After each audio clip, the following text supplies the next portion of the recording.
and the temple took place in the year 70 AD.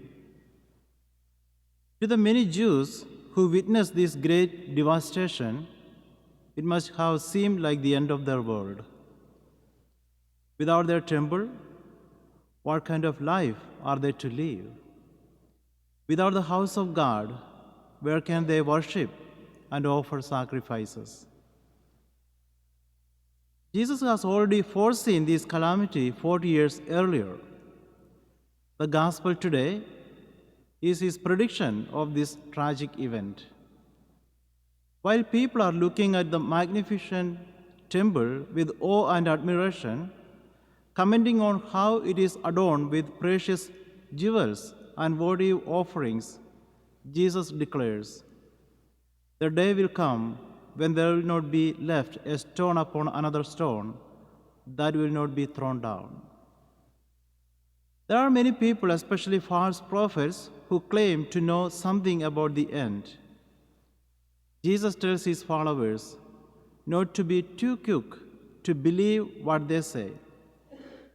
Do not follow them, nor are they to be too alarmed when they hear of wars and revolts, natural calamities, diseases, and plagues, and mighty signs from the sky. Nowadays, we hear many people talking about the end of the world. It is true that the world has its end. The terrible things described in today's gospel have already happened and are still happening now all over the world. There is nothing new.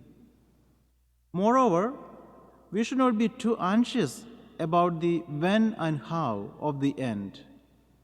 Rather, we reminded ourselves that we are just pilgrims in this world, journeying towards our eternal home in heaven.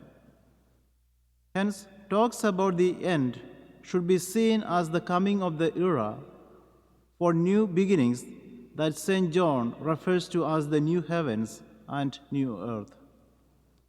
Similarly, talks about death, our inevitable departure from this world, may be frightening some people. But fear and anxiety do us nothing good. Rather, we should live each day to the full, making it truly productive for others and for ourselves. As the famous American writer Mark Twain points out, the fear of death follows from the fear of life. A man who lives fully is prepared to die at any time.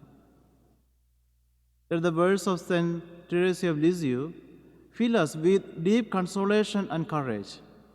It is not death that will come to fetch me. It is the good God. The Catechism, it is stated that death is the separation of soul and body. That is all. Well, I am not afraid of separation, which will unite me to the good God forever.